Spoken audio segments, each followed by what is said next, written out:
Alright, so the turkey's already brined. It was in there for 24 hours. I do a whole turkey for 48 hours. There's another video on just the brine if you want to check that out.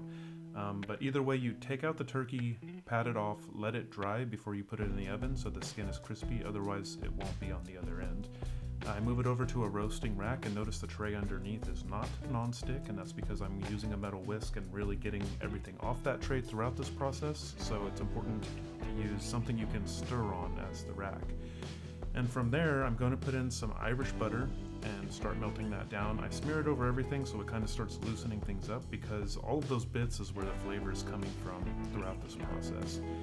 And basically this process is going to be stirring it around, breaking it down, and then getting it to the right consistency that you'd like it to be. So I'm adding a half cup of flour to start with, really mixing that in, and kind of, as you can see, continuing to get the bits off of the pan, stir it in, break it down, and turn it into more of a liquid instead of chunks.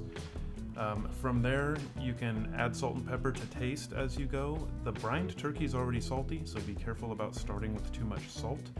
Added another quarter cup of flour to this and continue to mix it. That's all the flour I ended up adding, but again, get it to the right consistency you like. I used a little bit of cream and a little bit of milk on this one. You can use half and half, and then I had some homemade chicken stock. You can also use whichever chicken stock you prefer in this process. Obviously, if you're making this homemade and the homemade stock, they go together very well. Keep in mind this is sped up by 8 times, so don't try to keep up with me here.